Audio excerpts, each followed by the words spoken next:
শীতকালে হাঁসের মাংস খাওয়ার মজাই আলাদা। আর শীতকালে হাঁসের মাংসের টেস্টটাও যেন একটু বেশিই থাকে। আসসালামু আলাইকুম এভরিওয়ান, চলে আসলাম নতুন আরও একটা রেসিপি নিয়ে। আমার আজকের রেসিপি হাঁসের মাংসের ভুনা।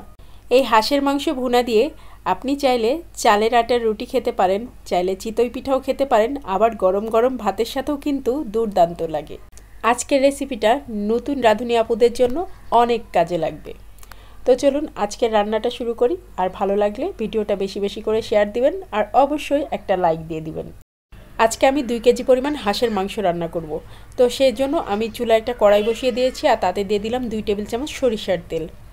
আর এখন দিয়ে দিচ্ছি পেঁয়াজ কুচি। এখানে মেজারমেন্ট কাপের 1 কাপ পরিমাণ পেঁয়াজ কুচি দিয়ে দিয়েছি। এবার পেঁয়াজ কুচিটাকে আমি ব্রাউন কালার করে ভেজে নেব, হালকা গোল্ডেন ব্রাউন করে ভেজে নেব, একেবারে বেরেস্তার মতো মোচমোচা করব না। আর এখন দেখেন এখানে কয়েকটা এলাচের ফল মুখ ফাটিয়ে দিয়েছি, আর কয়েকটা দারচিনি দিয়ে দিলাম। এলাচের ফল দিয়েছি 5-6টা, আর দারচিনি ভেঙে 2-3টা টুকরো করে দিয়েছি।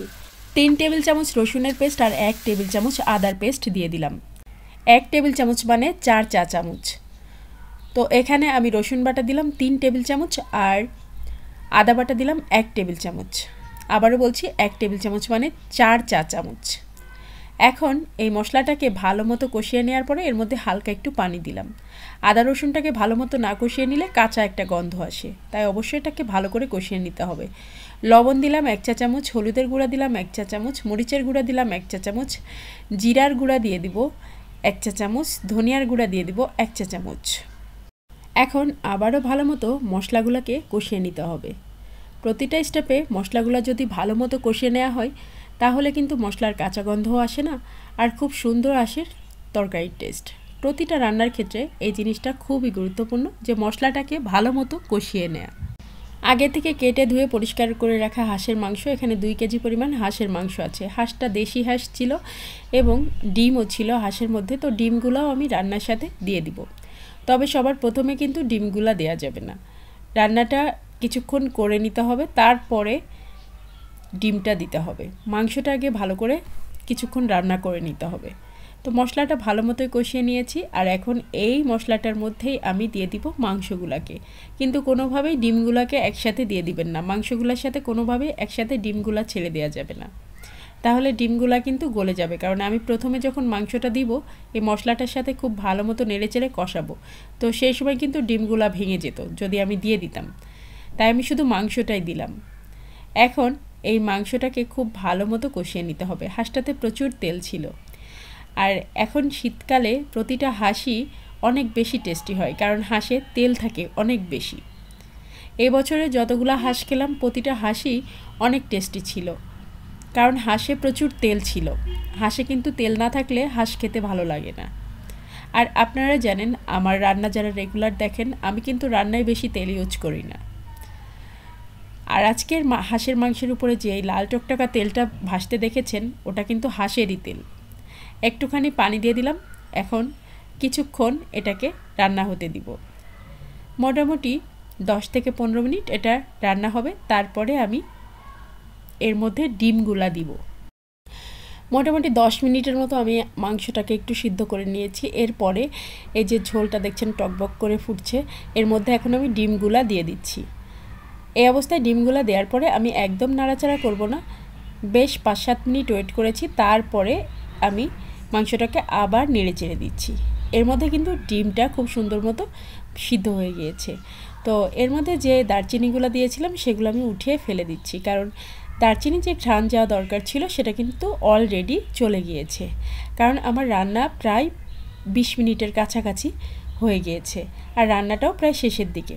দেখেন কালারটা কিন্তু আস্তে আস্তে সুন্দর চলে আসছে, আর উপরে অনেক তেল ভেসে উঠেছে, কারণ হাঁসে প্রচুর তেল ছিল। ঝোলটা আপনারা ইচ্ছা মতো রাখতে পারেন, চাইলে আর একটু বেশিও রাখতে পারেন, আমি আর একটু কমিয়ে ফেলবো ঝোলটা।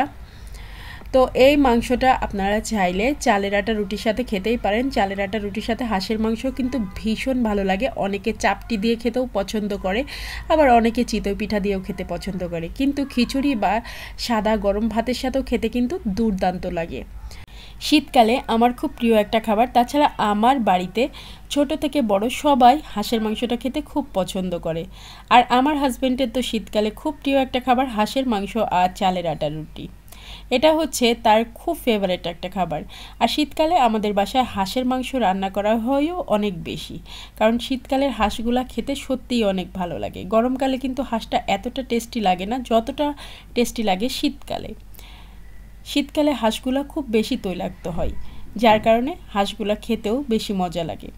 নতুন রাঁধুনি আপুরা অবশ্যই আজকের রেসিপিটা ট্রাই করবেন। ভীষণ মজার একটা রেসিপি। আর যে টিপসগুলো আমি বলে দিয়েছি, যেমন মশলা কষানোটা প্রতিটা স্টেপে সঠিকভাবে করতে হবে। মশলাটা যদি সুন্দর মতো কষানো না হয় তাহলে কিন্তু রান্নাটা একদম ভালো হবে না। যে কোনো রান্নায় মশলাটা কষিয়ে নেওয়া খুব বেশি ইম্পর্টেন্ট ব্যাপার। আর আজকের রান্নাটা কিন্তু খুবই টেস্টি হয়েছে, দেখতেই পারছেন। এটা দেখেই বোঝা যাচ্ছে যে এটা কতটা লোভনীয় আর কতটা টেস্টি। তো এরকম লোভনীয় আইটেম রান্না করে বাসায় খেতে পারেন। অনেকেই আছে যারা ঘটা করে হাঁসের মাংস খেতে বিভিন্ন জায়গায় যায়, বিভিন্ন রেস্টুরেন্টে যায়, বিভিন্ন হোটেলে যায়। তো এভাবে কিন্তু বাসায় খুব সহজে রান্না করে ফেলতে পারেন। অনেকে আবার বলতে পারেন যে হাঁস পরিষ্কার করাটা অনেক বেশি কষ্টের কাজ। হাঁসের মাংস এখন খাওয়াটা অতটাও কষ্ট না যতটা আগে ছিল, কারণ এখন ড্রেসিং করে দেয় মামারা, খুব সুন্দর করে ড্রেসিং করে দেয়। আপনি চাইলে আরেকটু সুন্দর করে বাসায় পরিষ্কার করে নিলেই পারেন, বেশি সময় লাগে না। দেখা যায় মামারাই বেশি ড্রেসিং করে দেয়, যারা ড্রেসিং করে। আর আমরা বাসায় এসে দেখা যায় যে আরেকটু ড্রেসিং করে তারপরে হচ্ছে একটু পুড়িয়ে নিলেই কিন্তু একদম সুন্দর পরিষ্কার হয়ে যায়।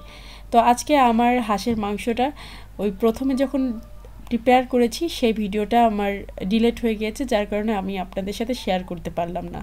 তো যাই হোক, আজকের মতো ভিডিওটা শেষ করছি। সবাই ভালো থাকবেন, সুস্থ থাকবেন, নিরাপদে থাকবেন, আর সবাই হেলদি খাবার খাবেন। আল্লাহ হাফিজ।